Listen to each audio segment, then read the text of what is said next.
Holy shit, look at that guy on the wrong side of the highway. He's going to kill somebody. Hey! Hey! What's going on? Joker wants to race. All right, come on, let's go. Put your window down! He wants something. He's probably drunk. You're going the wrong way! What? You're going the wrong way! We're going. Yeah, how did he know? Thank you. Thank you.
Well, hello, everybody. It ends the Dennis and Andy show. We are back.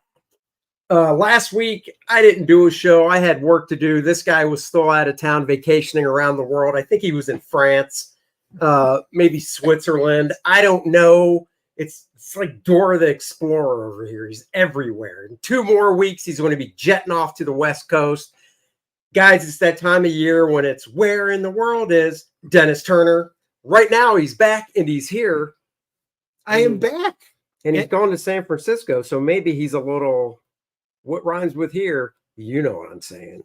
Beer. I was just up in Wisconsin helping out, visiting family, and helping out around the house, getting some projects done. And it was nice. We got sun a whopping 3 days, so it was those were nice 3 days when we were up there. But yeah, it was great. But I am back. I'm stuck here with Andy. Whoa. That's pretty funny considering when you opened the door, it was like freaking Dirty Dancing. You ran over to me and expected me to pick you up and stuff. You were so excited to be back. You almost jumped in my arms, and I was like, "Whoa, big guy!" So I can't handle that type of weight on these legs and my back. We were just talking about something for Bella. We have another video that we will be able to show you later in the show. That would be a funny one. I don't know what you're talking about. These videos were our audition videos. We tried out for Planes, Trains, and Automobiles, the remake. We did not get cast, but we do, that was our audition tape. We do have another one. We're going to debut later in the show from another great buddy movie. And so we'll show that later. Let's start off like we always do. Say hi to some people here. Devil Flyer at 2:09 popped in and said, "Justice Machine, hey, Bill," talking about our guest, Bill Reinhold. And yes, I know you asked and we talked. We will find time to, you asked us back on your show. We will let you know. We are definitely down for that. We just have to know when we can fit it in our schedule. And I will be leaving for a few weeks again. Yeah, because we got Heroes Con coming up. And I know a bunch of you guys that will be in or watching this later are going to be joining us at Heroes Con in the great Charlotte, North Carolina. Fantastic show, giant comic book show. it'll be great to see y'all. That's right. Leg Kick is in the house. Marcus Kellergrew, Electric Pen Media, Richard Stonke, who is going to be right in row with us at Heroes Con. He's in with all the VIPs this year. That's nice right. To see. He paid the right people. Yeah. Past Master Dan in the house. Lots of guys here. Beautiful. Joe Bernardo is going to be here very soon, staying at Dennis's place. It's a good thing you got that brand new king size bed. And Joe, you will be glad to know both sides are adjustable. And if you don't like the temperature, you can change it. And you can even change the elevation from what Dennis tells me. So you guys will have a good time in that king. Yep, look at that. Oh, yeah. And I got your new flight schedule, so you're all set. And Dan Lawless in the house says he's excited to hear from the great Bill Reinhold, who we're going to bring on now. Without further ado, hello. Hey, guys. Bill, welcome. Did you like our planes, trains, and automobiles performance? Yeah, I've seen it before. That was awesome. I actually didn't even quite realize it was you guys. I suppose mostly because of how Andy looked. Right. I know he had hair. Nobody would guess that. Nobody. Yeah, no glasses, and you didn't have facial hair in that, right? No. Nope, I didn't. Yeah. But, you know. Yeah, but that was really good. Yeah. Yeah. This woman, Belle Winters, puts those together. She does a fantastic job. She did a nice 15-20 minute one, I think, with some of our friends in a Star Trek episode. So yeah, that was good. Awesome. Artificial intelligence can be used for good, is what we're trying to say, just not for comics. Right. That's all we're saying. Right. What is this? I've never noticed that before. So far. Yes. So far, so good. But we have seen Terminator. We know what happens in the end. Oh my God. Right. Exactly. There she is. Look at that. In the chat. We'll be debuting the next video a little later in the show as more people join us. So stay tuned. Talented Belle Winters. That's right. All right, let's kick it off, Dennis. Yep. You guys, this is Bill's first time to the DNA show. So you guys, many of you are returning. Some of you are brand new. So we always start off with an origin question. So the first origin question, Bill, is what was the first comic book you read? And did you buy it or did somebody give it to you?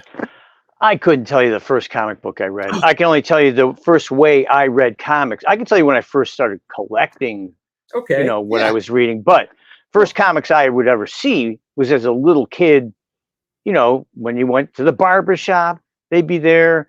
Any drugstore, anywhere there were comics. So the first times of buying comics just casually, nothing about collecting or anything like that. Right. I was buying Batman, the Flash, mostly that, I would say. Maybe some Green Lantern. This is in the that'd be mid 60s to early 60s when I would see these comic books. But then it was in 67 when I was at a shop, just like a little store, because there was no comic book shops that I knew of. There might have been one in Chicago then, I'm not sure. But they had an issue of Daredevil, I think it was Daredevil 40, and they had next to it Daredevil 41. So 2 in a row, and I was like, wow, and so I had to buy both of them. And then it was like I was addicted right after that. Then I had to buy the next one and next one. And then I was totally getting into Marvel comics. DC Comics, not so much. And because it's a continuing stories, you want to buy the next one. And buying Marvel comics at that time, keeping up with all the series was pretty easy because there weren't that many books. Oh, yeah. So I was always buying Fantastic Four, Spider-Man, Thor, a number of others. And I was really avidly reading and basically collecting up until about 72. And at that time I started playing drums and kind of forgot about art and comic books to some extent. At least wasn't paying as much attention. Sure. And then some years later, after I decided to stop playing drums. It was going okay, and I was in some bands that I thought, we were doing well, at least sounding good, and I felt good about my playing and everything. But it was just like one day, it was almost like an epiphany that this wasn't going to be for me. It's not going to be my future being a musician, professional, that is. And so I still play drums, but the idea of trying to make it a career stopped in like 76. And so I basically quit. And then I went back to art. I started painting and drawing. And at that time, I got back into comic books more, following them regularly. And then went to art school. And that is what set everything off. You didn't ditch the books. Like when you got out of comics for that period where you were doing drums, you didn't like get rid of the stuff you bought though, did you? Oh no, I still have them. Oh, good. I still have. Do you still have those today that you bought back then? Do you really? Yeah. Love to I mean, they're not all fantastic condition. I wasn't, I wasn't paying a whole lot of attention to that. Although in the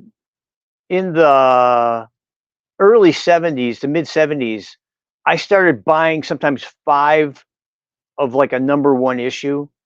And these are all just like various series, nothing that is important.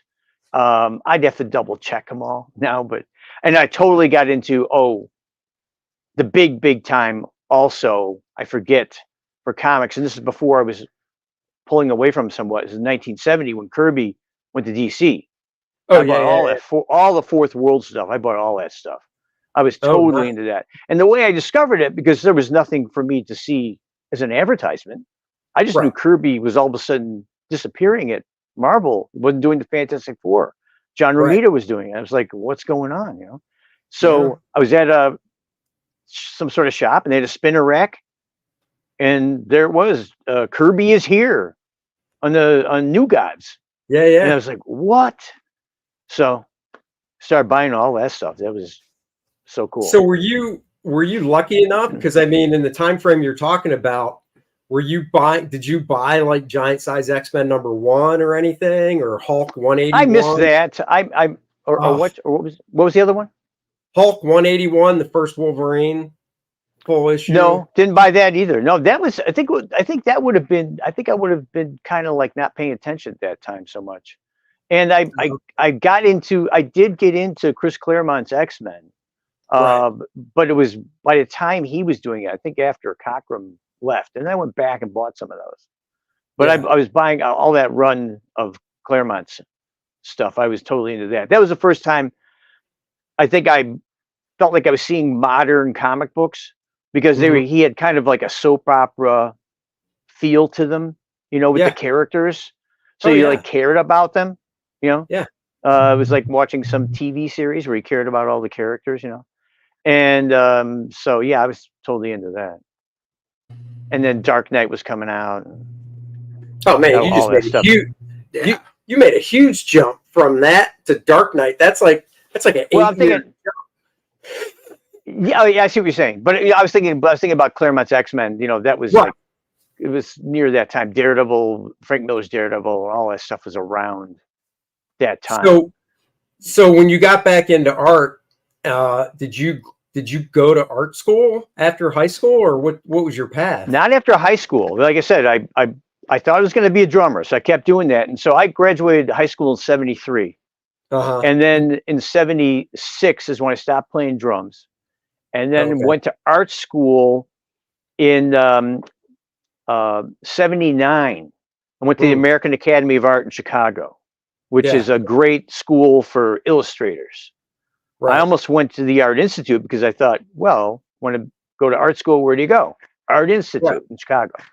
And then people said, no, you don't want to go there. They knew I was into comics and illustration. You want to go to the American Academy of Art, because that school was like Andrew Loomis is like a god there, And that's where also years later, Jill Thompson went there and Alex Ross. That's where they went to school. But there, it was great because I went there for 3 years, even though it was only a 2-year associate's degree school, not a college. So in other words, all the courses were just studio classes. It was all art. There was that's how the Kubert school. We didn't have art history. It was just, except what your teacher might talk to you about in class, and all that art history was illustrators. It was not even talking about classical art. It was just right. That's how that you got more art history there than I did at the Kubert school. Because the Kubert school. I mean, all the stuff I got back here, like Maxfield Parrish, Howard Pyle, N.C. Wyeth, Leyendecker, Coles Phillips, and then all the Andrew Loomis books, all that stuff I discovered it started really from school, at the American Academy. And the thing that was great about that school is that the first year it was 2 classes for the day, 3 hours of fundamentals, which was everything from color and design, some basic drawing, learning perspective, things like that. And then the second half of the day was 3 hours of life drawing. So you had 3 hours of life drawing 5 days a week. Oh, which was, man. And so I did that for 3 years. Wow. Yeah, see, we only had life drawing. So it's funny because I knew about, that school. I've heard of it. But, I was dead set going to the Kubert school. But it almost that was my first idea. That's where I first thought of going. Yeah, well, it almost sounds like Joe might have taken some cues from that school, because the Kubert school was 5 days a week, 2 classes a day, basically 2.5 hours, 2 hours, 45 minutes. Then you had a lunch, then another class. The difference is we had life drawing all 3 years, but we only had it 1 day a week. And then we had 9 different classes, for the rest of the week. But life drawing every day, holy crap, that would have been awesome. Well, it was great for me. It changed my life because my drawing was, I had been drawing, on the side for a long time, but I never really drew from life much at all. Now and then.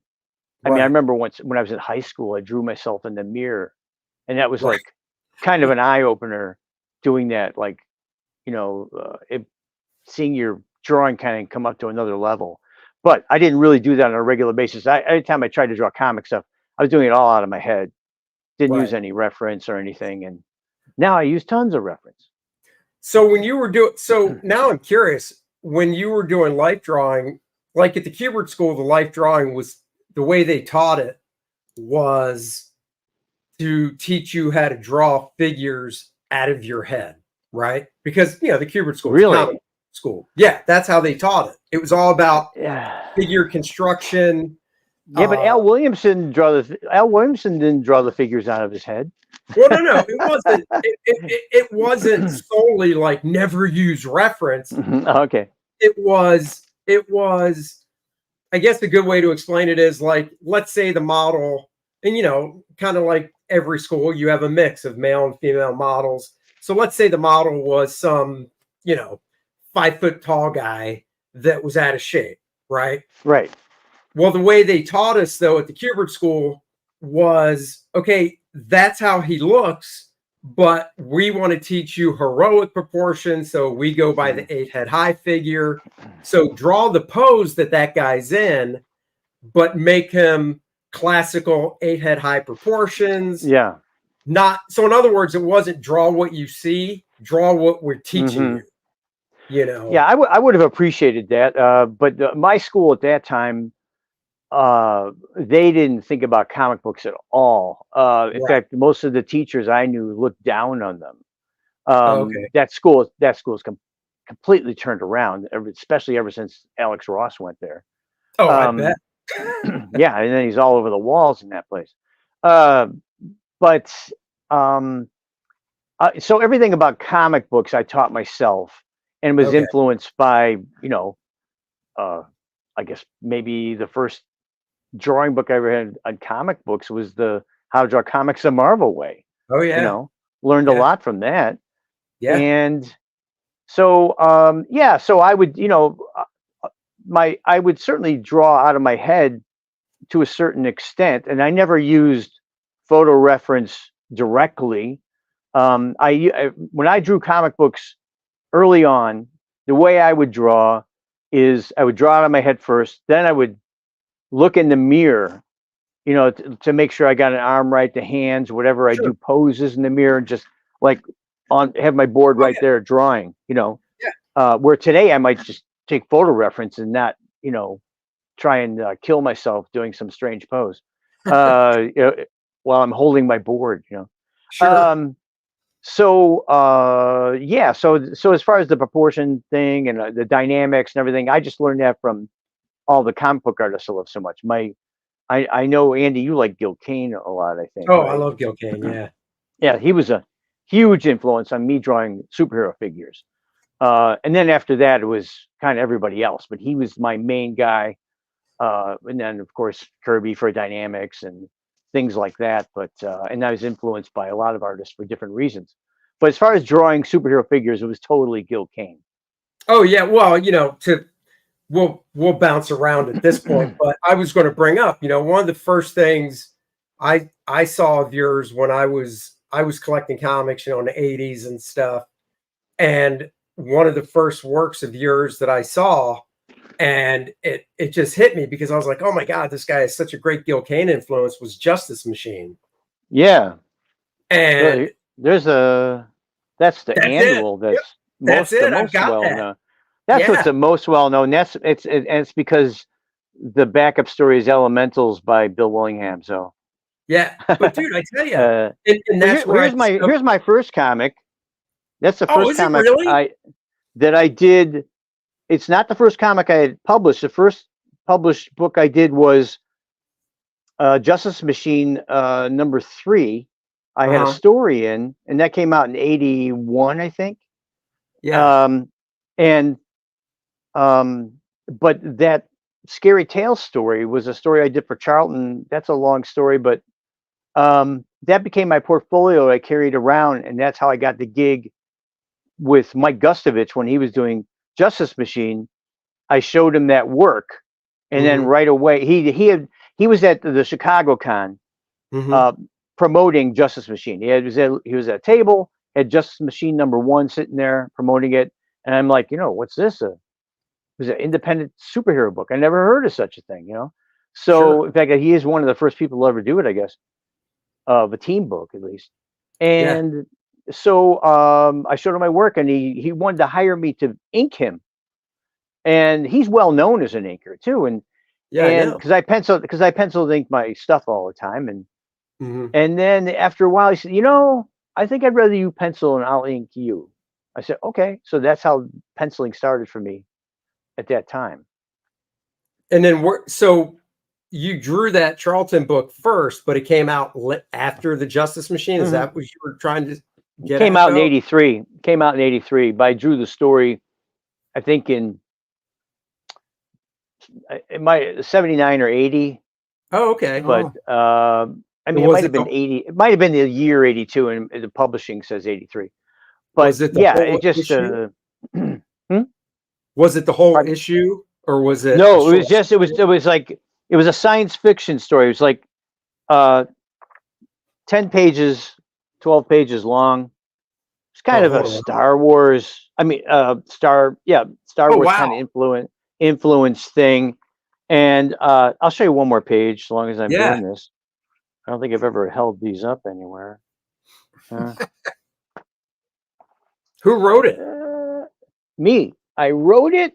You wrote it? I wrote it, penciled, inked it. I penciled, inked it, and I lettered it.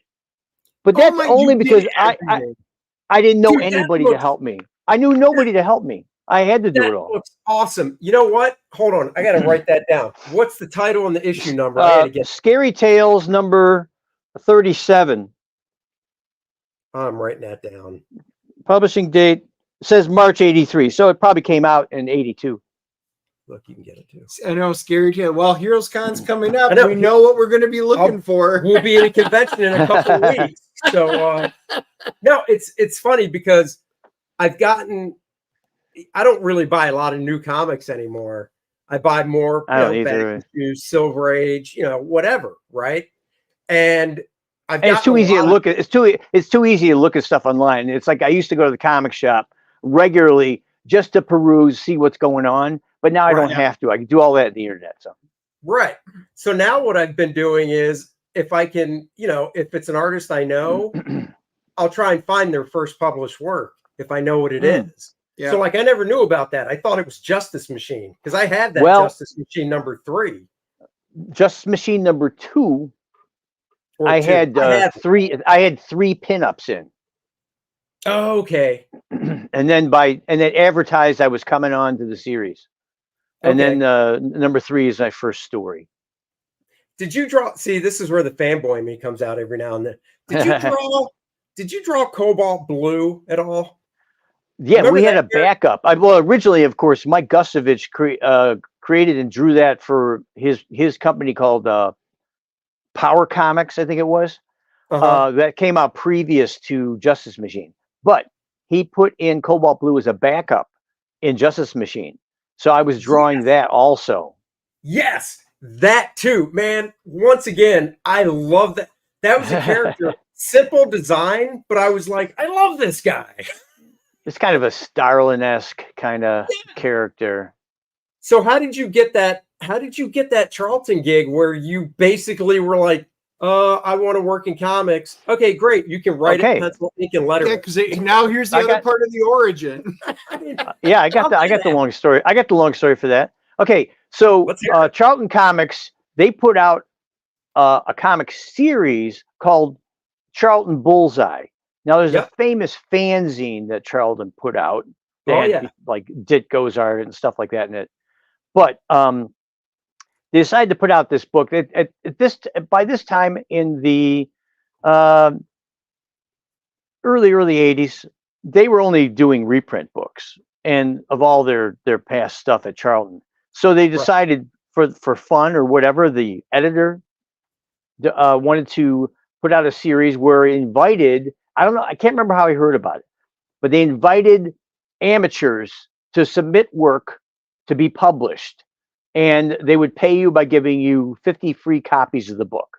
Not that I cared.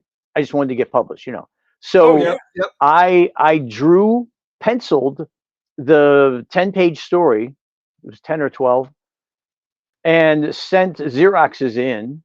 And they said, "Hey, this looks great. Go ahead and finish it." And then I finished it. But by the time I finished it, their series had stopped. So they said, "We still want to publish it. We're going to put it in one of our regular titles, Scary Tales." So I thought, oh, that's super cool because that's a legit book, one of their long-standing series.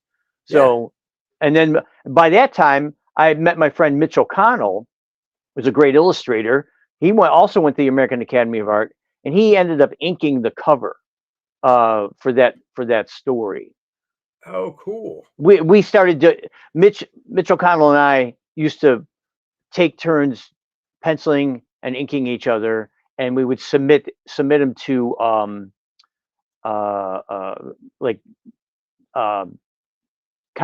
Comics Buyer's Guide and other fanzines, where in the early days of some of those fanzines and stuff, they would publish amateur work for their articles. They'd be like, "We're doing a Batman story," and they'd use one of your drawings for the Batman story where there's an interview with Denny O'Neil or something.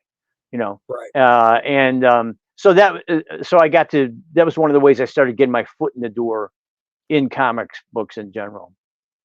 Oh, wow. That is, I got to find that. That is freaking cool. So because they used it in Scary Tales, the question is, was it still, here's 50 copies, or did they pay you? Yeah, it was 50 copies. Okay. Yeah, which was cool. Okay. So, yeah. Torchbearer Studios is asking, how did Bill get on Badger, and what was that like? Okay, the way I got on Badger, I'd been doing Justice Machine for a while. We did that annual, and then Noble Comics, who was the Mike Gustovich's company that originally put out Justice Machine, he partnered with well, why am I forgetting now? First Texas Comics. Texas Comics. Yes, Texas Comics and Noble put out the annual, and then they had they started working had us working on a new series but it died before the company died before anything could get published. We drew the first issue, and I drew part of the second one, but none of that got published except years later. They did publish the first issue through another company. It was edited to some extent, and they had some flashback stuff thrown in there or whatever. But either way, so when Justice Machine was ending, I was at a small convention in Chicago. The Chicago Con, the people who put that on, Larry Sherritt, he used to put on a small show every 6 weeks downtown Chicago, the Americana Congress. So I had gone to that, and as an artist, and we sat at a little table, me and Jeff D. Jeff D was my inker on most of my Justice Machine stuff. Right. And Mike Barron was there promoting Nexus and Badger with Capital Comics. And he saw our work and said, "Hey, how would you guys like to do a couple fill-in issues for the Badger?" And so I said, "Oh, sure," because we were looking for stuff to do. I was doing some gaming work at that time because Jeff D comes from that. So we started working on that. I did the first issue. It was actually under Capital Comics, but later got published by First. But right. By the time we started going, I said the regular artist is leaving. So the co-creator. So we were in as the new artist, and I stayed on Badger from issue 5 to 32, and then did a graphic novel. Yep. And then I'll just keep going. Sure. Of course, Mike Barron, what was he doing? He was writing The Punisher. Yep. So my time was, finishing with the Badger, and I think just my own decision. And he said, "Hey, you want to draw The Punisher?" So he had written a graphic novel that he submitted, and he asked me to do it before Carl Potts, who was the editor, even asked me to do it. Mike asked me to do it. And then I was in doing that. So that's how it led from Badger to Punisher. Oh, that's cool. Did that Punisher graphic novel, I think that was one of the pieces you sent me, painted cover? Did you say painted? Yeah. Yeah, it had a painted cover. It's on my wall over there, actually. I don't think I have that in front of me. I did a couple. There's one where he's like hanging off the side of a plane, shooting his gun up into the air, and then there's another graphic novel I might have sent you the cover of. I'm not sure where he's in the desert on a camel. That's the one I used for the image. Wait, hang on 1 second. Yeah, go ahead. Guys, I want to be able to get the first issue he did for Charlton. There's the original graphic novel. That's the one that we did. I've got that. I don't have the other one, but I have that one. Okay. What's interesting about this is that while I was working on it, Carl Potts said, "Hey, stop working on that and work on the Punisher Annual #2, which had Really? Moon Knight in it. So I drew that. And then by the time I was done with the graphic novel, they asked me to be the regular artist in the series. Now, were you inking your own work at this time, or? On the graphic novel for sure, and on that annual. But when I got to I was actually not crazy about doing the series because I knew I'd have to go back to just penciling. Right. When I was finishing up my run in the Badger, I started penciling and inking it, but they gave me extra time to do it. I got like 6 weeks to do a book or something. Yeah. Or no, 5, I think. Whatever. But I got more than a month. Yeah. So I was like, I don't really want to go back to just penciling my stuff and having somebody ink me. And so Carl goes, "Well, how about just doing breakdowns and have somebody else do the finishes?"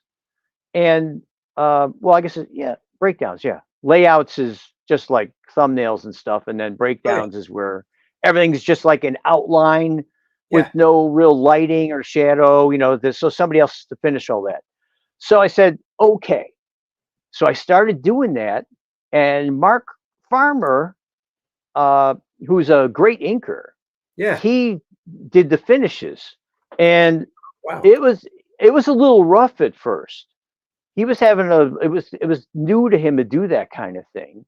Right. And so what ended up happening is I kept adding more pencil and more pencil and more pencil. Next thing I knew, I'm penciling the book. So I became just a pencil, and then all that stuff looked fantastic. Mark Farmer, he moved towards my style, which is a little more organic and using dry brush and stuff, and it just looked really good. So, until I stopped my run on the book. Oh, wow. Wow. Joe Bernardo says, Bill, I loved your Moon Knight before the crazy Moon Knight of multiple personalities. Yeah. Oh, I did like the TV series, but it's nothing like the book. Who really. was the early book at least? Who was writing Moon Knight? That wasn't Barron, was it? The annual with Punisher, yes, he did write that. And that was I think that was the first I think that was the very first time they ever showed up together, was in that annual. Okay. And then, but actually I did a short Moon Knight story previously while I was still working at First Comics. I did a short Moon Knight story that was published later in Marvel Fanfare. And that story I only penciled, actually, but God, I think so I had a little history too. Yeah. So I know did a back cover to it. The who Moon Knight story. I'm sorry. Go ahead. No, I was just going to say, I know you've inked most of your work throughout your career, but out of all the inkers you've worked with, who would you say was your favorite? Okay, Mark Farmer was doing an excellent job. Mike Gustovich did a great job on the Badger with me. Jeff D was excellent on the Badger. It was a very different style than mine, but really nice. The one person I talked to that always touts Jeff D's inking is Dan Panosian. He loved it. He loved his inking. He's like, whatever happened to that guy, and he kind of went away from comics. But Jeff D had this kind of, he worked all in brush, but it was, towards a Terry Austin kind of style, you might say. Kind of slick like that, square edged, but it was all brush. Wow. For the most part. Yeah.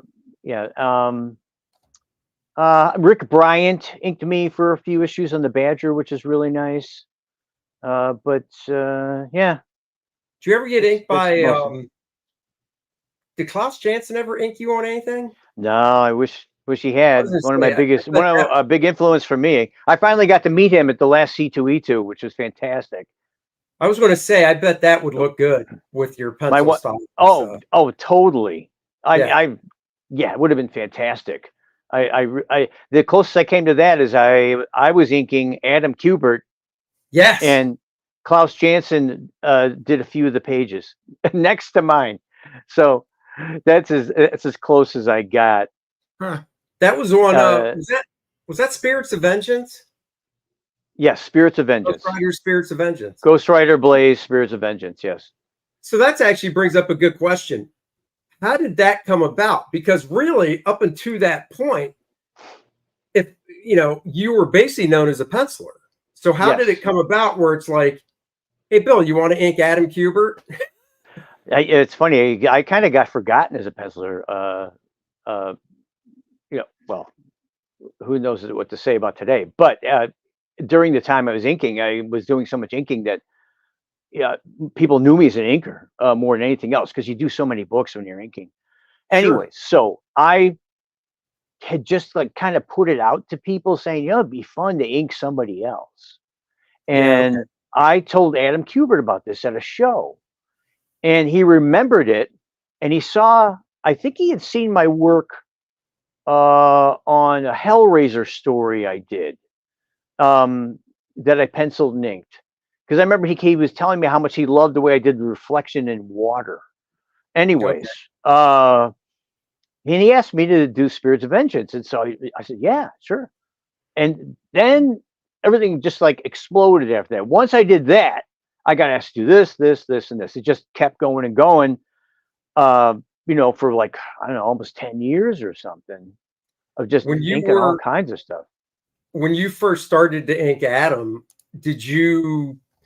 Because I have a couple. I have the issues, but I have a couple on my spin rack, especially the one with Venom. Did you find yourself going, "Oh, I'm used to just inking my stuff, and this is what I use when I ink my stuff, but for this, maybe I'll try something different," or did you just go because when I look at your inks, and I don't think we've ever talked about this before, I see a combination of brush and pen. Is that right? Or are you more than Yeah. one than the other? Or Well, when I ink other people, especially back then, I used quite a bit of pen. The Hunt 108, very okay, yeah, flexible, is what I use a lot of.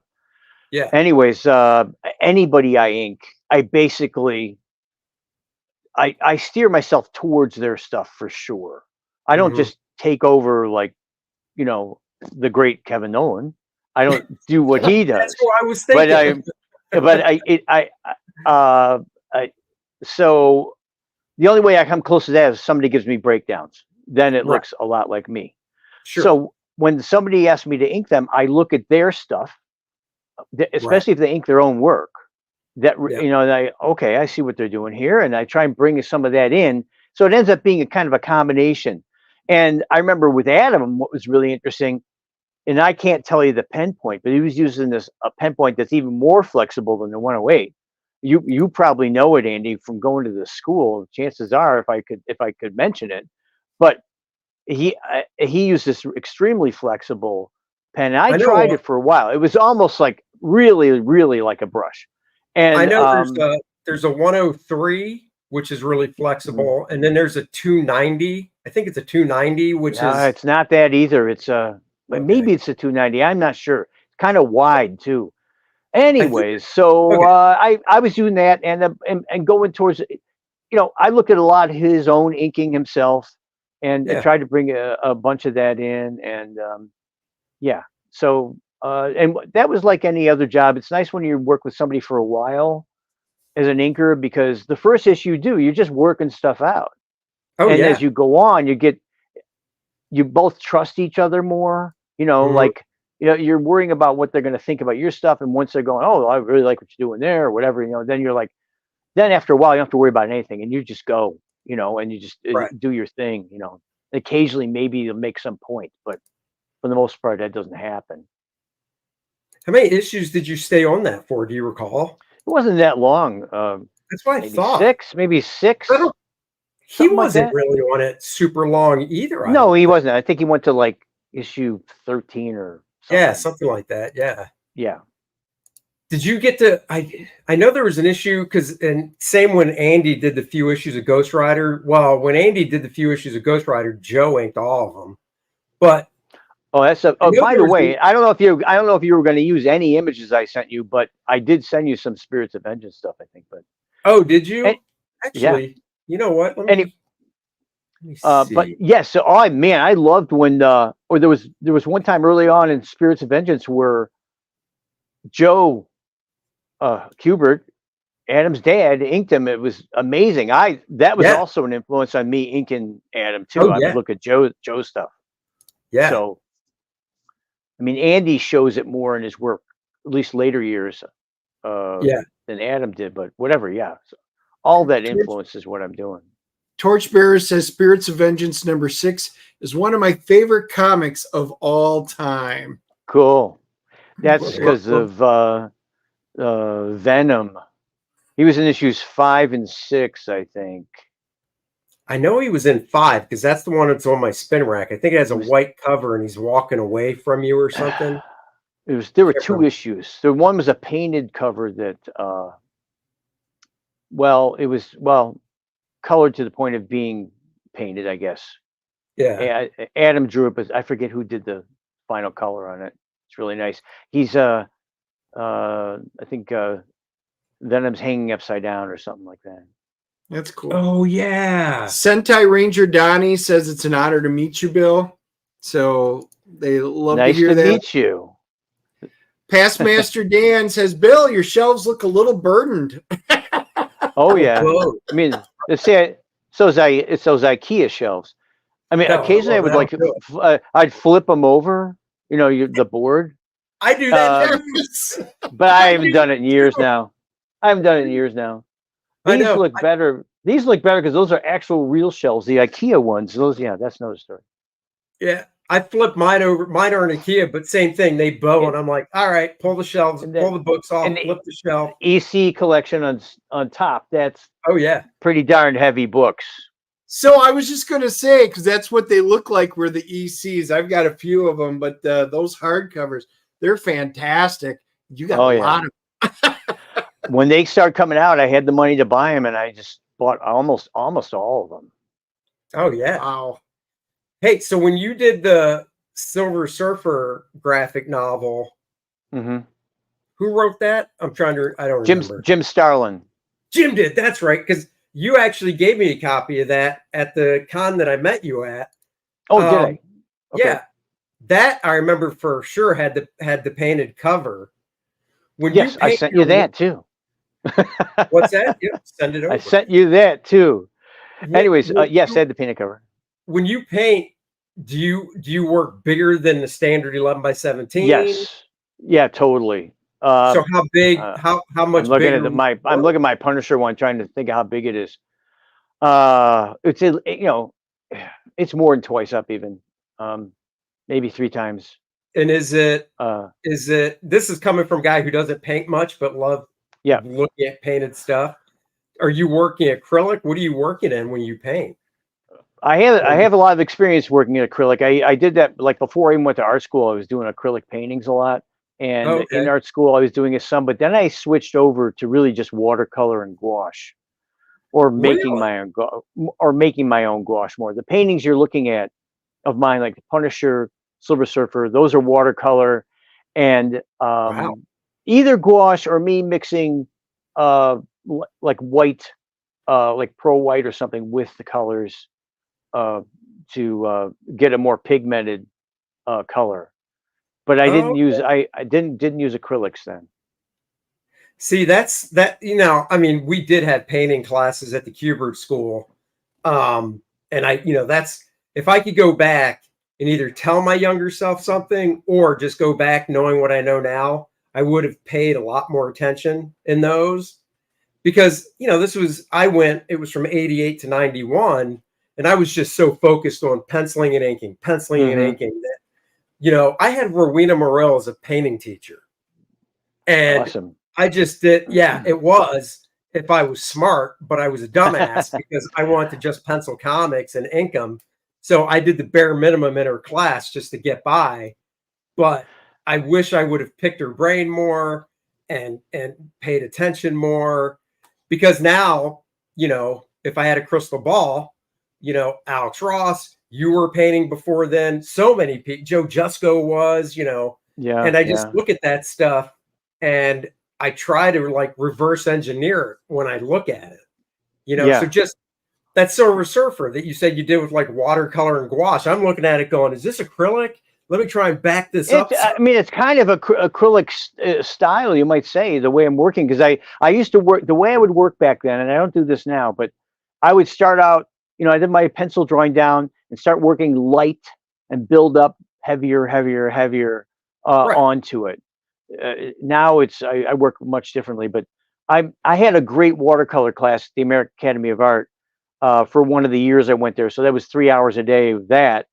Wow. And Irving Shapiro is a well-known watercolor artist, doing landscapes, things like that. That's what we were doing. We weren't doing portraits so much. I mean, it was mostly all landscape stuff. But you had to finish a watercolor painting each class, in 3 hours.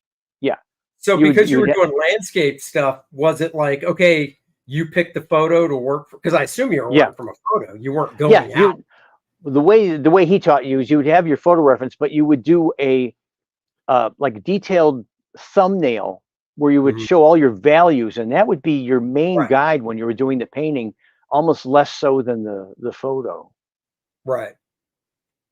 So when you paint, and I'll just use this, just paint in general, I guess. Do you do, like, I know some guys will do full blown, basically monochromatic, say with like a sepia tonal value of the painting before they add any color? Or like, what would you say your process is now? I sent you some samples of that. Some of it, there's a couple of step-by-steps in there where it shows this, but I basically now work doing everything in, well, I do like a single ink line using the Cubert pen, the 512 EF, is it? You know, Oh yeah. It's like that. Well, that's like the barrel point. Isn't that like right. Yeah, bold point. Yeah, bold. Yeah, so that's my main inking tool. Anyway, so I use that first, basically doing sort of a deadline outline on everything. Then I use black gouache instead of using black ink. Use black gouache to do all my blacks, and then washes for everything else instead of doing shading or any crosshatch or anything with a pen. I just do everything in washes. But my paintings, I would do like things.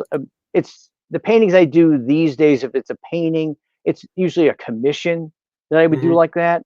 And so I do everything in black and white first. Then I add watercolor to it, you know, transparent, mostly transparent watercolor to it. So that combines with all those gray tones and everything. So then you get, you know, if you put down yellow on top of multiple values of black, you get multiple values of this yellow now. So and that's the way Alex Ross worked. I was going to say, that sounds just like mostly. It's really a traditional way with a lot of illustrators, not doing the ink line part of it, but where everything is down first, and you could use sepia or or using black like this, and then going on top of that. You can notice it in some old illustrators' works. You could see how much black there is in this stuff. And then also, if you look at early Alex Ross stuff, not so much now. Now he has a lot of paint on there, but you really can see the black values underneath everything. And then he'll add some more pigmented color on top of that if needed. But it's made it easier for me to paint than the way I used to go, which would, I mean, those paintings I would do for those covers, not to mention they're large, it easily took a month on those things. Oh, wow. So, yeah. Wow. Holy crap. I spent all day doing the face, and then all day doing part of the figure, and then the next day, whatever. Yeah. Dan Lawless says, Boris used brown acrylic for the values and then finished in full color with oil. Right. That's I knew that. Also a classic way of working. Yes. With oil for sure. I mean, Frazetta did that too, I think. You've probably seen, to some extent. You've seen the book. It came out probably early 80s, maybe even late 70s that Boris put out on painting. I was early on painting or his paintings. No, how to paint. Oh no, I've never seen that. I have a couple of his books though that I bought in the early days. Oh yeah, no, he put out a book on how to paint, but the problem was and I didn't know this obviously as a kid learning, but looking at it now, the problem is he goes from one step to this other step, and back then I'm looking at it going, holy crap. But now it's like, dude, you needed to show a couple more steps in between. Right. You know what I mean? Yeah, it's like, well, you see like all the, like when even Joe Kubert, when in some of the early Tarzans or wherever it was, he would show how to draw something, and it used to be like circles, and then a few more lines, and next thing you know, it's a full blown drawing. It's like, so it's like, I mean, you do learn from it, but it's a lot left out. Yeah, there was a lot left out, and I still have it. I don't have the dust jacket. Something happened to the dust jacket, but I do still have that Boris book. I can understand it now, but Dan's right. He would do. That's why I brought up like sepia, because he would do like this full tonal sepia thing, and then just go in with the acrylics or oils and just basically do washes over it, building up to the opaque highlights. Oh, and I should say hi to Dan too. Yeah, it's Dan doesn't care. Dan does care. Dan does care. He's gonna. Yeah. Dan's sitting there at home right now, going, "He said hi." I know Dan's up there in that neck of the woods somewhere. Well, speaking of Dan, Past Master Dan's asking, Bill, where did you get that rad Captain America shirt? Are you talking about what I'm wearing? Yeah. Oh, it's got all bunch of characters on it. I got it for a birthday or something, or Christmas from my family, and I never had a shirt like this before. You know, you go to a con, everybody's got them on. Yeah. And so I got my uniform on today. Anyways, It's, but yeah, it's like so a and I just thought, you know, and I know pretty much all the artists that worked on this thing, so it was cool, you know. So I like it. Favorite Captain America artist? Pick one. Oh, Kirby. Second Okay. would be Steranko. Steranko. Oh, The second. Steranko Second. is just like Big influence on me too. Steranko is a guy who, you know, for the little bit of comics he did, it just obviously it wasn't enough. But yeah, I love his. Third be Gene Colan. Third Third be Gene Colan, I guess. Who'd you like inking over Gene the most? Oh, probably Tom Palmer. I like when he. I mean, I like when he does stuff alone too. But then I don't know who else could you think of. I like those few issues of Cap that Joe Sinnott inked over Gene. Oh, those are really interesting. Yes, yes. Yeah. I mean, it kind of moves away from his stuff, but it was very nice. And then Klaus Janson is also inked. Oh yeah, Klaus. Yeah. All right, so favorite. Overall, go ahead. Favorite Batman artist. Frank Robbins. Really? Top. He's actually Frank Robbins. Maybe has become my favorite comic book artist. Really? Even over like, well, I was going to say forget all his Marvel stuff. Forget all his Marvel stuff. When he did his strips, Johnny Hazard, and when he worked on Batman at DC, and I know his stuff's quirky and this and that. The same way some people don't like Ditko, you know, but also Ditko's my favorite Spider-Man artist. A lot of people would say, "Oh, Romita," you know. But you see, I don't mind. I know what you're saying about Frank's Marvel stuff, but I got to be honest. I like some of the Captain America stuff he did. Yeah, but I would like to have seen him ink it though. It would have been even better. So so that's all I'm talking about. So to me, his stuff's diluted when other people ink him. Even the people who did the best job. There's some people who did a really nice job, but it's not the same, you know, as him inking himself. And it's just the black spotting and the amount of drawing and draftsmanship that Frank Robbins had, just like doing the folds on a coat or something, are just like amazing to me. And he comes from that Kniff. Yeah, Kniff. And what's his name before Kniff? Sickles. What? Noel Sickles. Noel Sickles. Yeah, Noel Sickles. Yes, Noel Sickles supposedly was the first one really developed that kind of look, and then Kniff took it up. Yeah. Anyways, so he comes from that school, and then that influenced a lot of people. The early comic book artists, especially the inkers, you would see it in their work. Frank Giacoia has a lot of that in his stuff. So does John Romita. I was going to say John Romita Sr. when he inks his own work. Yeah, holy crap. His early stuff looks towards Kniff, like you know. So yeah, but otherwise, after Robbins, I mean, for Batman, probably the one that would be in my head the most was Bernie Wrightson when he did him in Swamp Thing. But of course, I like Neil Adams a lot. Well, yeah. But you know, he didn't strike me the same as Bernie Wrightson stuff. Really, the way Bernie Wrightson did the cape and everything, and the big ears, and I just loved it.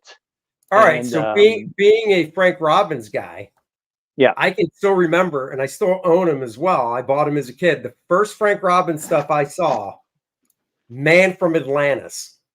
Yeah. Do you remember that? Yeah, see, sure. I can't barely look at some of that stuff of his because it's just not the same as when he inks himself. No, I know. It never. So it's like, yeah. But you know, of course, the him doing the what was it? What was the series with all the superheroes? Invaders. Frank Robinson. Invaders. Yeah, I bought that stuff when it came out. That was inked by Vinny, which didn't. I mean, he did. It was a bunch of people actually. Well, I know the he first did it. issue was I big. think Frank Springer did some that was really nice, Mhm. and maybe Giacoya, Mhm. and I forget somebody else. There was a few issues that were kind of nice. And one time I think Ramita might have inked one of his covers or something. Oh, Yeah, he would have been a great if Ramita had inked him. It would have been awesome. it would have been fantastic because Yeah. he would have taken every female face and done a Remetta on it. Right. Actually, Frank Robbins did great female faces. I mean, compared to like somebody who wouldn't like Steve Ditko's female faces so much. Frank Robbins was great at them. I mean, you see a Frank Robbins female face is a John Romita female face. They look Okay. almost the same. Cool. What's up, David Williams? He's saying, "Yo, Hey, Bill, David." how you doing, bro?" Have you seen, going back to Gene Colan, did you ever see the few romance jobs Gene did that John Romita Sr. inked? Oh, Yes. Yeah, I bought a number that of those was when a they first great came pairing. out. Like My Love. Yeah, that was a My great Love. Yeah, I pairing. bought those. Yeah. Anybody John Romita Sr. inked was just like, Yeah, there was that one issue where everybody was trying to figure out who did what, because I think Romita might have inked the whole issue, but also you had John Buscema penciled yeah. one of them, but didn't have credits. I'll have to find that one. I don't have them all, but I have. I don't either, but I bought a few, especially the first issues. My Love #1 is a really, really good issue. Yeah. Art-wise, really good art. Torchbearer Studios is asking, nowadays, Bill, do you do any touch-up digitally? Oh, yeah, totally. I mean, as an inker, I would do that too. I don't really work digitally, fully. I don't have a tablet. I still have a mouse, but wow. so I mean, even when I've done coloring on some of my stuff digitally, and I just do it all with a mouse. Wow. Anyways, so when I would be working on something, especially when you started being able to scan your own stuff, that's when I would do this. Sure. I would afterwards I would do a lot of touch-up stuff, Yeah. especially when I started using a lot of washes. Sometimes Oh, yeah. I'd scan a page and I'd put that page in like 3 layers. In one of the layers, I might make the blacks darker. Another one of the layers, I might bring up some of the tonal stuff more or bring it down. Right. Sometimes add special effects a little bit, like some like clouds or Yeah. like some explosion things or whatever, or at least embellish what I had done. I mean, it wouldn't be noticeable, and and sometimes you'd have to do corrections that, for whatever reason, usually it's because some continuity thing and nobody was in touch with each other and they changed that guy's costume. You got to fix it, whatever. So, and so I would do that digitally. And Right. yeah, so I definitely like doing that a lot. And I love scanning my own stuff and doing the levels and everything and getting it right where I want it. Uh, Yep. that's That's what what I I do. prefer. That's what I Yeah. prefer. I still, it's weird because back when I first, back with, I don't know, 20 years ago, whatever it was, we would, level it out and then I would threshold it for the real strong black and white. So there's no gray Yeah. pixels at all. Mm. And which obviously if you're doing wash, you can't do. But even to this day with my work, because it's mine, so I can do what I want and I don't use gray tones, I still level it up and then do the threshold because I just want to Yeah. get the rich black and white. Yeah, but you also want to get it to the right place because if you threshold Oh it too yeah, high, then it drops all your fine lines. And the right. thing is, when you would send it into the offices like at Marvel or DC, they obviously had one threshold on everything. So Oh yeah. I got Well, they so just many probably bad default. scans of my stuff. I like to use a dry brush and stuff, and then not to mention even just fine lines with a pen, and there'd be all kinds of stuff dropping out, and there Yeah. was nothing you could do about it. So, and when it first went to people being able to scan their own stuff, I didn't know anything about that yet, and so I would have other people scan my stuff, people I knew, and then they would send it Oh in yeah. for me. But eventually, I learned how to do it, and and then that was great. And just that's all I've ever done. And working in washes, it was really great. And as soon as they, oh no, I should have turned my phone off. Sorry, guys. Oh, we don't even know. That's when you're on. We can't tell that you're getting a call. Oh, so. Good. Okay, no. Fine. It'll be gone in a second. So when they started being able, you could scan your own stuff, and you got to use grays. What I did was I started, even if I just worked in only ink, then I would scan in grayscale, and then play with the levels, and that's what I sent in. I didn't make it all black. So that would basically what my work would look like that the colorist was doing was the original art.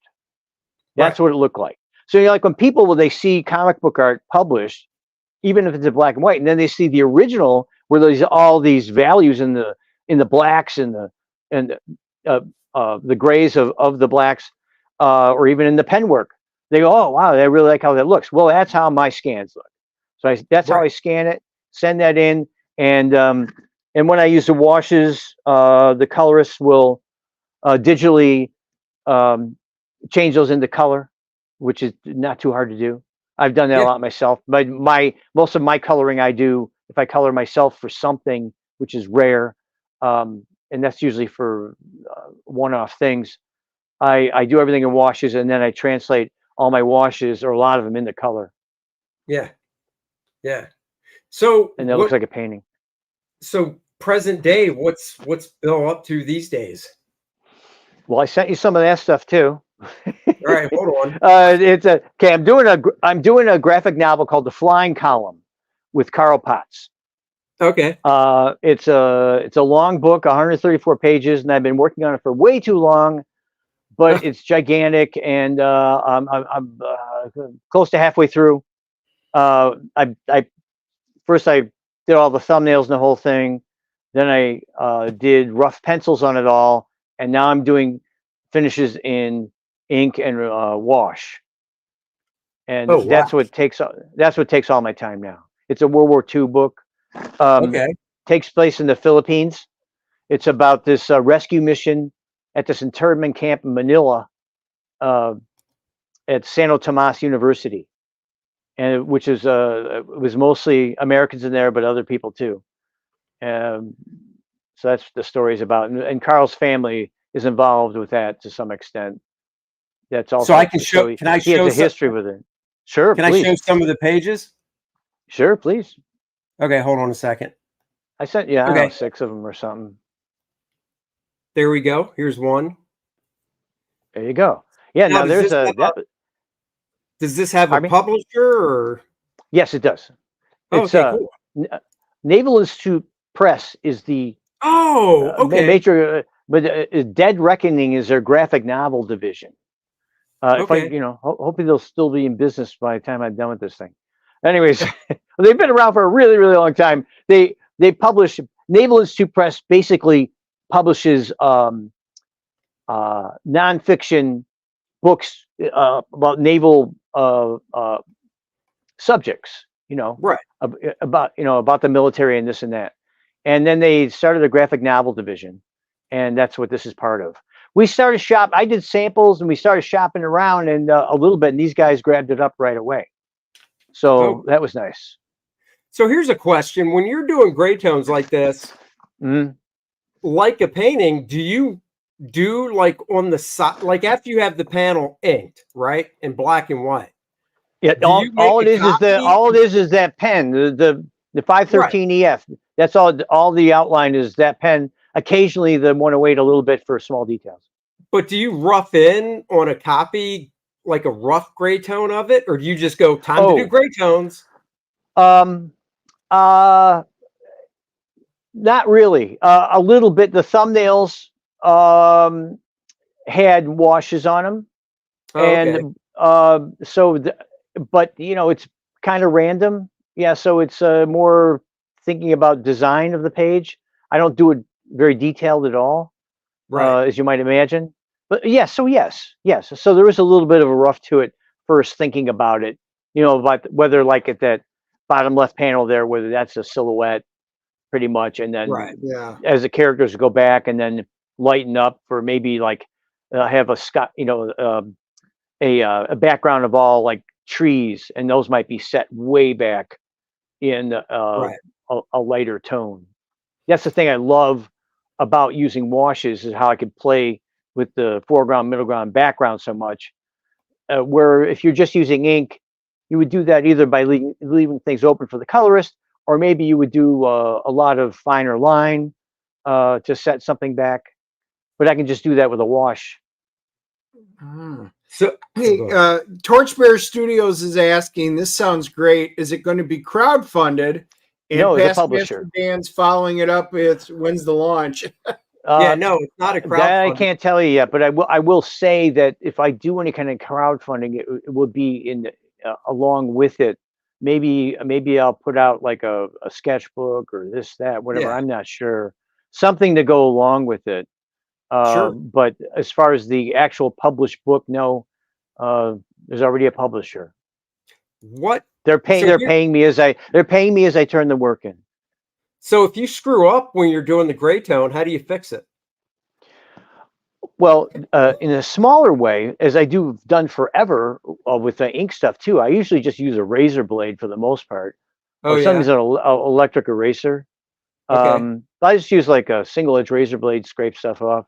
Yeah, But are you if just I need be, I'll use white gouache and go in there, and although sometimes just for effects too. But in general, I try and make it work initially. Right. What are you working on? Is it just regular 2-ply Bristol or 3-ply or what? Well, Because that's the thing. That's the thing. Okay, so you know how the Bristol boards, the Strathmore was considered the best, was getting worse and worse. Yeah. The quality. You could buy Yeah. the 500 series was the best Strathmore. Right. Then that started going downhill. I was in touch with Strathmore, like, what's going on? And they sent me like sample papers, and they were like, try this, try that, and none of it was good. So the main problem was, now the way I was using ink, because I wasn't using a lot of crow quill, where you get that spidering sometimes, and Oh, things yeah. like that. Because just using the 513 EF, which has got that kind of rounded edge, it doesn't dig into the paper Yeah, glide. much. So it wasn't, a big deal. But I discovered when I would do washes on that paper, and I was using three ply, I would do washes on the paper. It started soaking it up right away, where it used to not be like that. It would float more. But because the rag was getting so low in those papers and everything, it started becoming like, okay, if you've ever done ink washes is almost like working with acrylics. When you put it down, once it's down, it starts drying. It's down. It's not going to move. But with watercolor or gouache, if you put it on paper and the paper is wet, you can move it around a little bit, or even while it's there with black gouache. When you put solid black down, you could go back in it and soften the edges of it, or any of the pigment that's sitting on top. So I had to switch to watercolor paper. And this watercolor paper works great, even just for straight ink. It's not too toothy? It's not super toothy? No, it's not. No, it's not. Oh. It's Fluid is the name of the company. And this one is you might say like a regular surface Bristol almost. Maybe slightly more toothy, but I'm totally okay with that because I like that. I've never used smooth. And so this paper is fantastic. I recommend it to people who are like frustrated with the paper they're inking on. And this paper's better than any of the Bristols to me. So much knowledge. We need a painting how-to book from Mr. Reinhold from Torchbearer Studios. Maybe that'll be the crowdfunding. And Mucky Poo Mousy says, does Reinhold collect models like the planes, or mostly just photo reference? Oh, yeah, okay. For this book, fortunately, with the few planes I had to draw, I was fortunate to find a decent reference. But Cool. I bought a Jeep. I have replicas of guns. Oh, nice. World War II guns, because you know, if you look for reference for a gun, it's going to be this angle, that angle. Oh yeah. You're not going to get what you want. So when I worked in the Punisher, I did the same thing. I bought replicas of Uzis and handguns. Oh yeah. And would look at those in the mirror or take a photo for my reference. And for the Punisher, I did the Intruder novel at a bunch of planes. I bought models, put those together for the planes so I could, you know, turn them this way and that way. They're sitting on my shelf over there.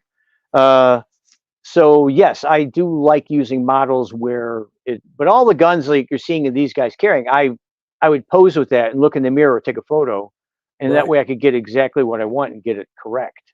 Isn't it nice? I tell you, don't you wish you had a smartphone, you know, 30, 40 years ago?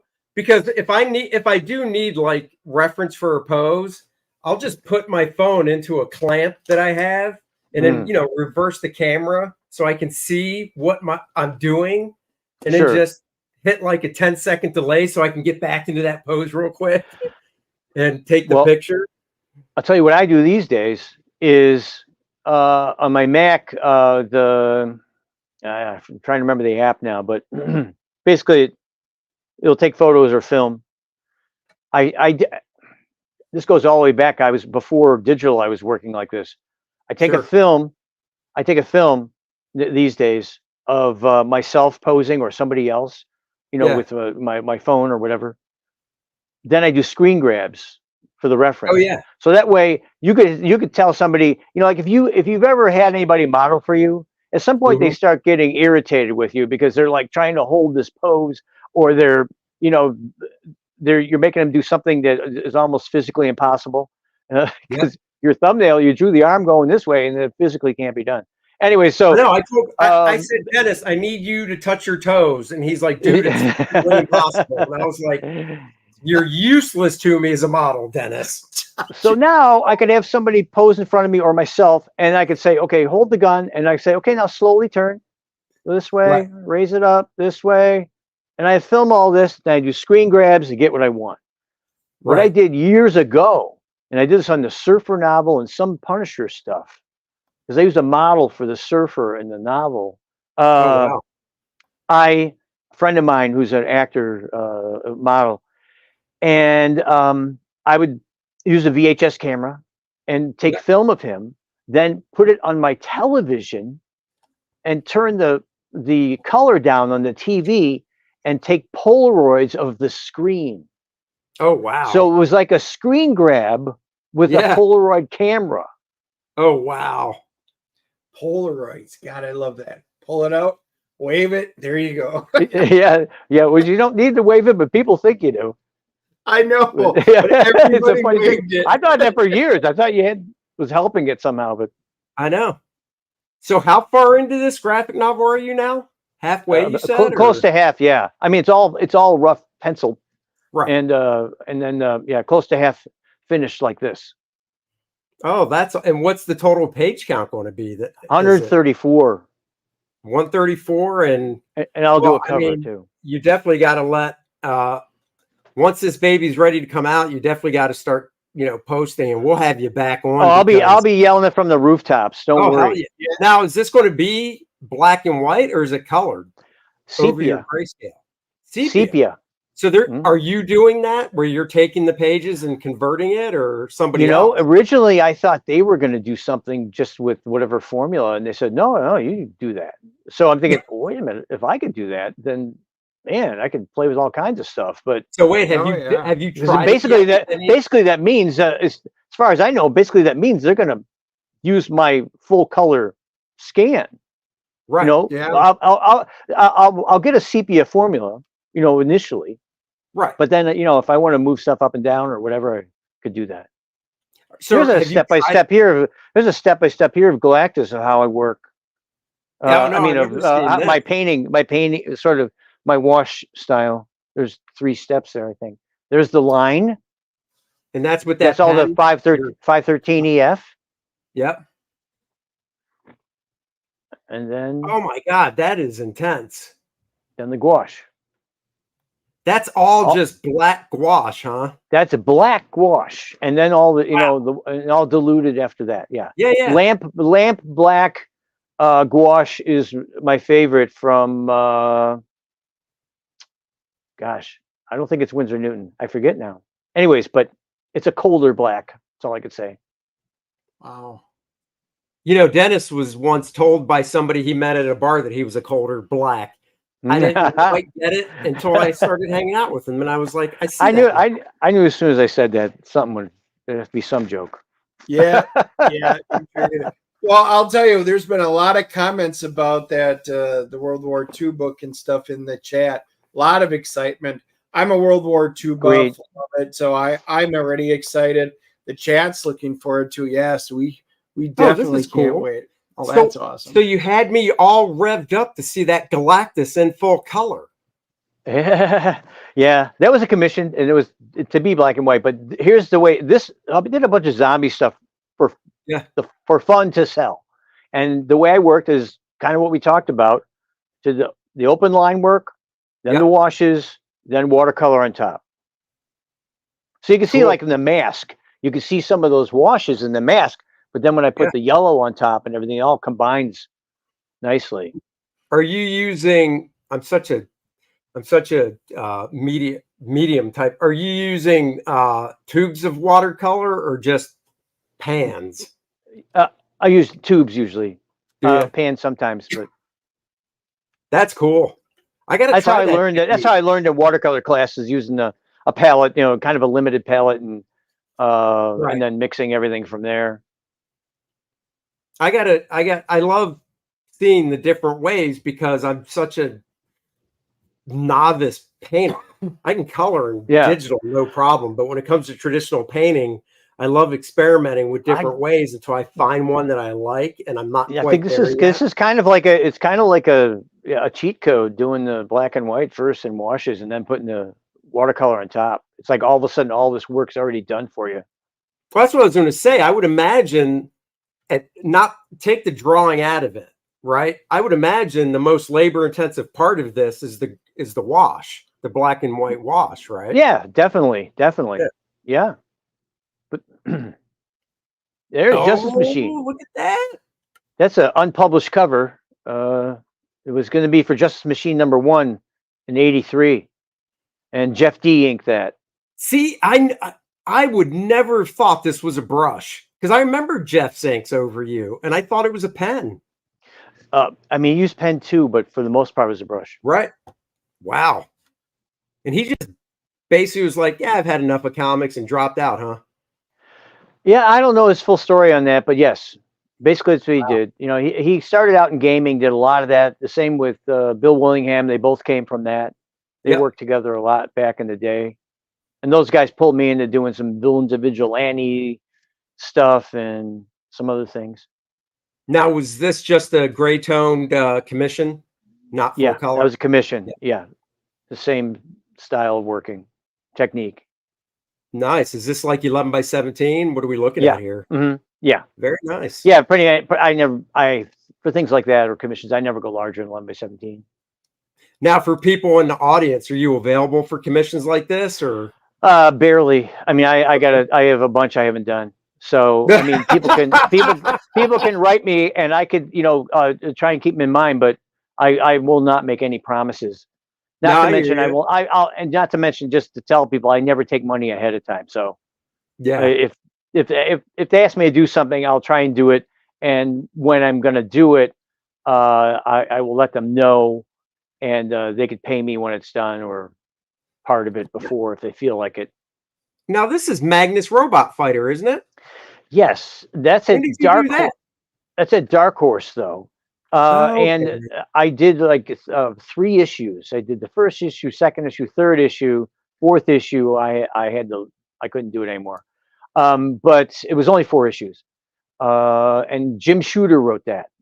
Okay, I was going to ask. That's cool. How did he write? Is he plot? Did he do old school plot, or did he draw it out? I know when he first started, I talked to him. He showed me he used to draw stuff out. Oh, the way Baron used to do too. Yeah, that's the way I worked. That's the way I worked with Baron. On pretty much everything I did with Baron was like that. So no, he didn't draw it out, and it was a full script. And also he, he's got his personal way of doing things, and you kind of Sure. have to work with his direction. Sure. Like for the book, he wanted everything to be traditional 6-panel, or maybe at least the Oh, 6-panel kind of layout, and then maybe you have a 2 panels combined or whatever for a bottom tier or something. But he didn't want any long horizontal panels going up and down, or a lot of diagonal ones. He didn't want any of that stuff. And so I really felt I was held back on doing my best work on the thing. Yeah, I don't know if I mean, if I had to, I would, but I don't know if I could. I'm not a 6-panel grid guy. Yeah, I mean, I like to do it to a certain extent. Like I did the Surfer novel, I threw some like Kirby kind of layouts at some of that stuff. But otherwise, I really got influenced by doing a lot of diagonal stuff from, like, I don't know, anything from Gene Colan to I mean, I think Neil Adams, Gil Kane. I mean, I loved all this stuff. Jose Garcia Lopez had a big influence on me at the time with layouts. Yeah. This was a commission for a family friend who wanted the birds representing southern Wisconsin. Holy crap! Does that represent southern? Dennis, do you feel at home? Yeah, I recognize some of them. I'm looking for the robin. There's a robin in there, and there's an eagle too, which you see sometimes. There's an eagle right there. Yeah, and then there's a little owl in the tree. Where's the robin? Come on, where is it, Dennis? There's a robin. I don't know what a robin looks like. Which one is it? This one? Isn't that the robin next to the blue jay? Wait, is that lower? No, that's the orange right here with the yellow beak next to the blue jay. For some reason, that doesn't look like a robin to me. Whatever, I can't remember now. So yeah, just say yes, Dennis. You're right. Yeah, I find that's the best way sometimes. Yeah, robins are the biggest bird around here for sure. It's sparrows. Oh yeah, I remember this too. Because I did look through everything, Bill, you sent. I love this. Oh yeah, I'm sure. I know, but I thought once in a while we were talking about stuff that helps to. Oh yeah, no, I'm glad you brought it up. I never even thought of going, I should just share this stuff he sent me. I freaking love it. Hey, some people, they have no idea who I am. So, it's like, anyway, so. But Prowler, that was a pinup, but I did a 4-issue series that Carl Potts wrote. That's great. I do. I love the atmosphere to it, because you had that. You came up in a time, and I mean, so did I, where you were supposed to get across everything in the black and white. And what I mean is, you're supposed to be able to go, you're like, is it windy out? Is it snowing? Is it cold? Yeah. And you should be able to tell that in black and white and not need color. And or at least you could say today you can work in tandem with the colorist and make all that happen. Right. But you had to pretty much do that by yourself, and the colorist was secondary, very much so. Whereas today, going back to how you're doing, your inking with your dead line weight, I mean, dude, people have styles that do that now, because the coloring can just do everything. I was first influenced by that mostly, besides Q*bert, was a lot of European stuff. Yeah. And the only way I came upon it was Adam Q*bert again. I was looking around. I was looking at a lot of European art, and I was thinking, what are they using? It looks like they're using a fountain pen or something. Maybe they were, but they were getting this dead weight line on everything, slightly flexible, that I really liked. Because I was changing my style to work more like that and do all the lighting from within, and not try and do heavy contours and things like that. Right. And I talked to Adam, and I said, "What does your dad use?" And he told me that pen, and that was it. I just started using that. From then on. Yeah. No, I mean, look, when I went there and Joe was talking about inking in class, he'd be like, "I use this pen. I outline everything. Then I'll use maybe a 102 for thinner feathering." I use a 102 early, but I got away from it. Yeah, and then for thick stuff, Joe's like, then I'll get out the brush to hit real hard stuff. But the thing was, see, it was weird, not weird, but before I went to the Q*bert school, and I was, teaching myself, I was along the lines of inking, if something's in the foreground, you give it a heavier line weight and establish depth that way. Whereas if you look at Joe's stuff, and what I love about it is it's all the depth is established by the amount of rendering, not the line weights, so you can look at, like, I've got all the Tarzan artist editions that IDW put out, right? And you look at that. I love this Tarzan, yeah, and you look at it, and it's like Tarzan's in the foreground, and he's rendered up, lots of feathering, and then there's a midground figure which has just a little bit feathering, and then a background figure is just like an outline.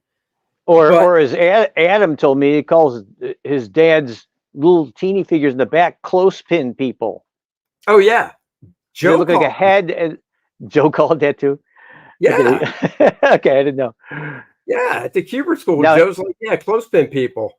Which the funny thing is, I tried that when I first started working in comics, and I would do a long shot. That's a really, at least for me, that just comes down to balls and confidence, because I would do it, and I would look at it and go like, no way, the editor's going to be like, what the hell is that?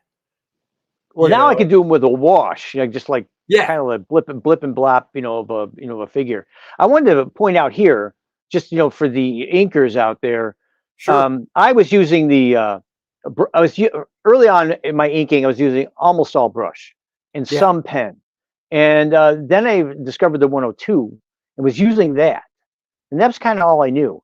But then I was looking at Al Williamson's work and Tom Palmer, and I would see them using something flexible, a more flexible pen.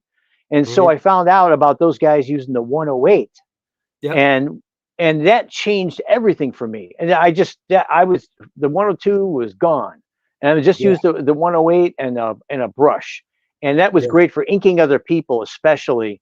I used the 108 quite a bit. On that Adam Kuber stuff, a ton of 108. This has a bunch of 108 on it. I mean, I could use it for, you can go from a thin line to a really thick line with turning the pen sideways. Yeah, that's awesome. I knew that Al Williamson used the 108. I've experimented. As soon as I hear what somebody uses, at least, back in the day, I'd be like, I got to get it and try it. So I'm sure I've tried it. I'm using a 103 now, messing around with, which is pretty flexible as well. Yeah, I'm not familiar with that one, I don't think. I probably tried it, but I don't remember it. Maybe it's a 108. It's so hard to read those freaking numbers. Honestly, the 108 looks kind of copper-like. The 108 looks kind of copper-like. No, I'm using a 103. Never mind. Looks like a steel. Yeah, because doesn't a 108, what size holder does that fit? Does that fit the same size as a 102 or? I'm holding it up. Yeah, no, I'll full screen you. Hold on. Yeah, no, I'm using a 103 because a 103 goes into the same size holder as that 513. Yeah. So yeah, I'm using a 103 then. Yeah. Well, that is awesome. Well, Bill, we're going to wrap it up here because we've been going for an hour and a half. There has been a lot of comments about all the knowledge you've imparted, Bill. They love it. The chat's loving all of this. Cool. There are quite a few people saying you should do a how-to book for doing that. So, hey, food for thought. That's right. Yeah. I mean, or at the very least, I should be doing demonstrations on YouTube or something, but I just never have done it. I have to get I think the few times I fooled around with that a little bit, and I set up my phone with a holder, and it was like, I'm trying to use that, and I was just never satisfied with how it was going. So I'd have to figure that out. But I really should do it. If you need any, seriously, if you need any tips or whatever, I do all right, I'll think about it. I use my phone and I do a time-lapse video that I upload to my channel every week where, the drawing takes me like 2 hours, but the app I use isn't, I have an iPhone, so it's not the actual time lapse on the camera with the iPhone. It's an app called, I think it's called iLapse. I have to look at it, but point is, after you film it, you can adjust the frame rate and all this stuff. Cool. Yeah, it's nice. Super easy. Yeah. Dan Lawless says, thank you, Bill. So he stuck around the entire show just to say Thanks, thank Dan. you. Told you he would I appreciate it. know. And guys, before we go, we're going to show you the other video Why that don't we do Dennis and I that? are Why in. don't we do that now and we can come Can't back wait. and chat. We will. Check this one out. And guys in All the right. chat, It's our newest one from the Bellwinter Studios. that's right. So check this out and let us know if you can tell what movie this is from. Hold on. I gotta look close at my screen. There it is. All right, here we go. Hey, First one in come the on. chat. Let's go, Captain Lynn. Press try again. Hey, everybody, is there a window open? I feel a draft. Wanted a kiss? I'd call your mother. Oh, that was a good one. Hey, prehistoric.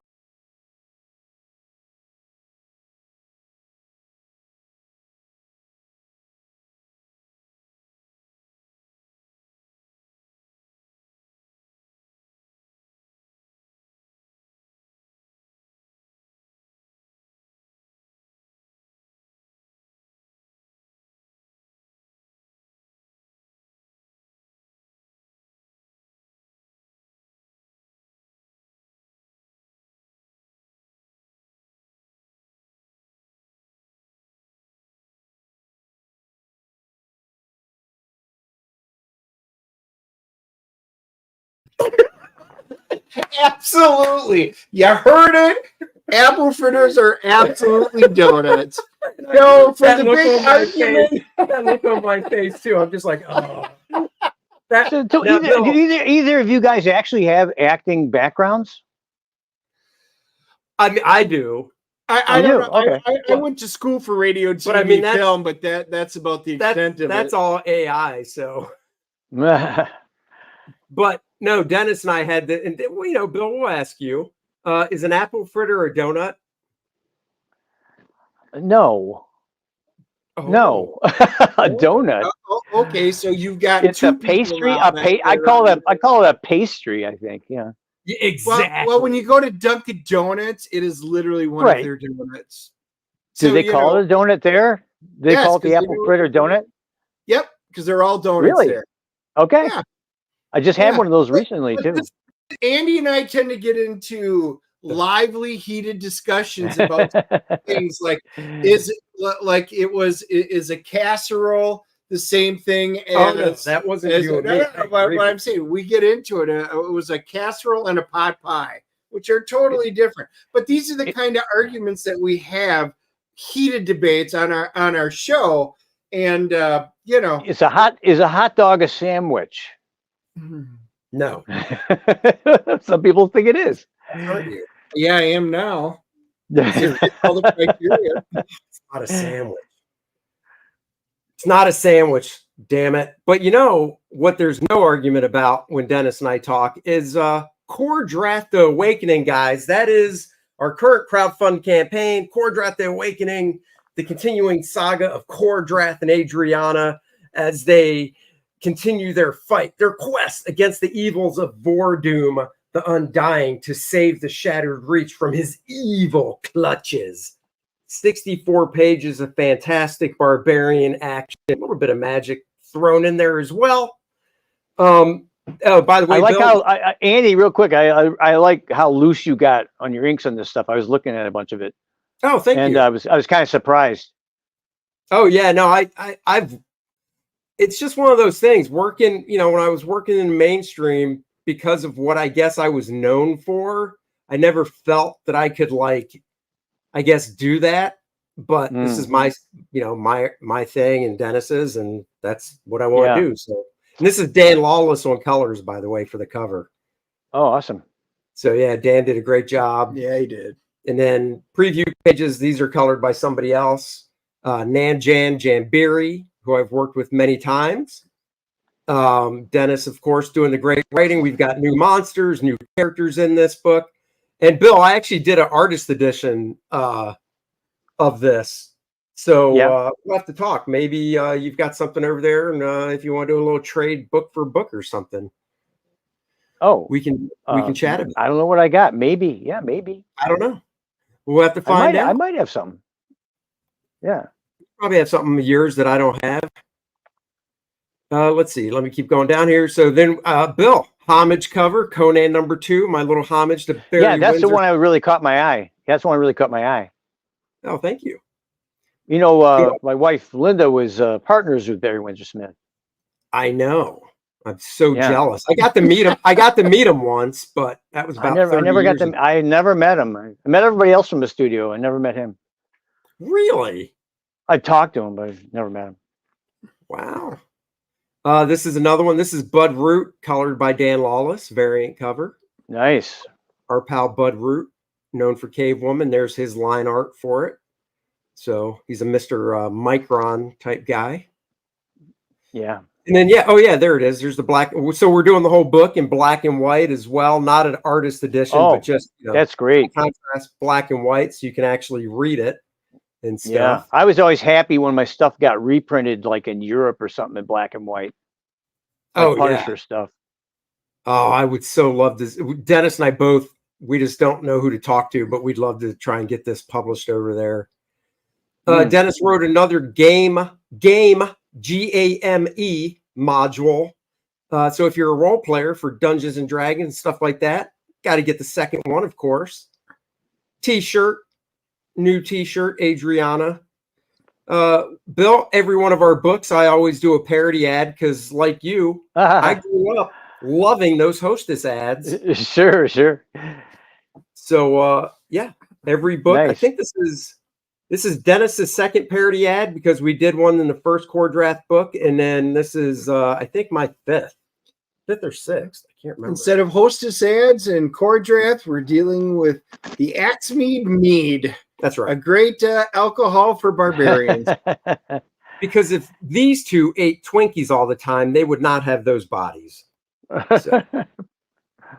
And of course, we're hitting towards the first stretch goal. $50,000 unlocks the Vordoom 7x10 character card. Vordoom on the front, drawn by me, colored by Dan Lawless. His playable stats on the back, so he's a playable character. And some of the add-ons, KOR-DRATH, The Awakening, the layouts. So I'm doing a book of just my layouts, Bill, that so people can see what I ink my stuff. Sure, on. nice. Yeah, I think people love seeing the steps. Yeah. And then we've got The Reckoning, which was the first book in a small manga digest black and white version. And then a little bit larger color digest version. These are E for everyone. Yep. We had a lot of people talk to us and say, hey, we love this book.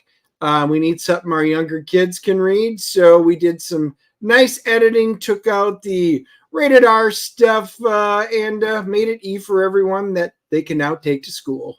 That's right. And if you're into the role-playing stuff, on checkout, you can add on the KOR-DRATH minifigures, a 2-inch version, perfect for role-playing, a 3-inch version, or the Big Bad Booty Daddy 5-inch version of KOR-DRATH. And you can get the collectible box. Featured well, it's not the featured tier, but there's a tier, the KOR-DRATH, the Awakening tier. Get every book in this nice collectible box. So, guys, go check out the campaign. If you've already backed it, share it with your friends. Sharing is caring. And, yeah, Marcus just showed, so we'll show it too. Let me remove this. We're doing, because we want everybody to read KOR-DRATH, we're doing KOR-DRATH. I love to read. It's an 8.5 by 8.5, 24-page children's book, all ages. Read it to your little one, or if they're just beginning to read, they can read it themselves. It's a nice Christmas story that will be shipping in time for Christmas. Sign up now. We're launching this in July because it's Christmas in July. That's right. And there'll be an activity book with it as well. Right. So they can do crosswords, word search, all the great things that kids love to do in the car while you're traveling, and get them off those phones and tablets. Right. They don't need to be on that electronic stuff.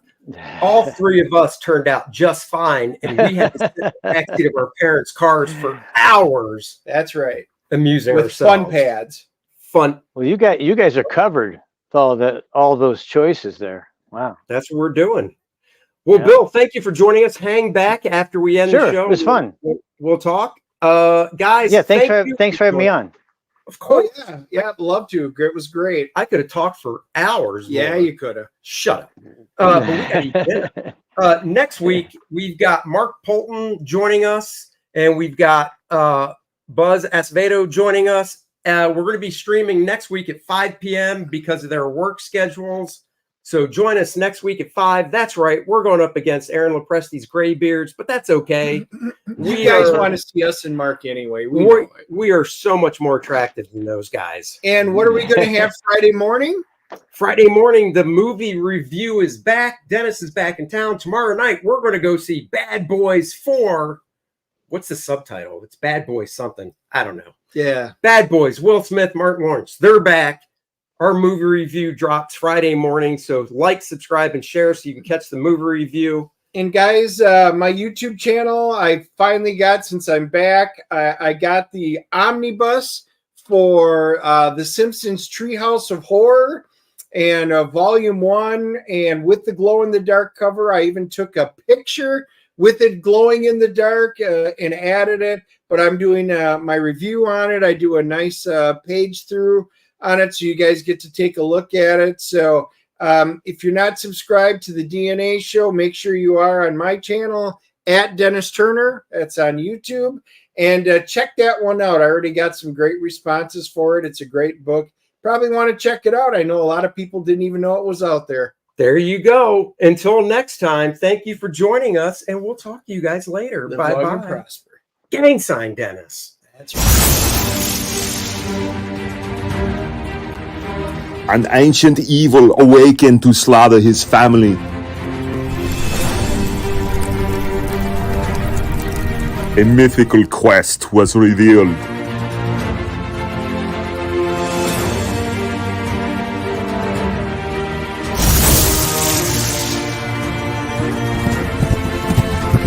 Treacherous perils await.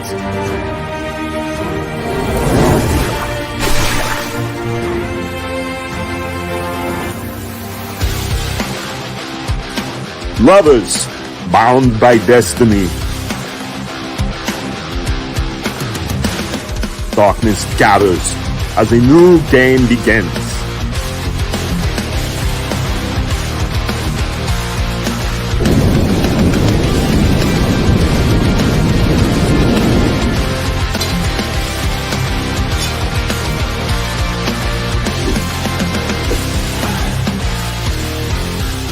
One man's rage will shape worlds.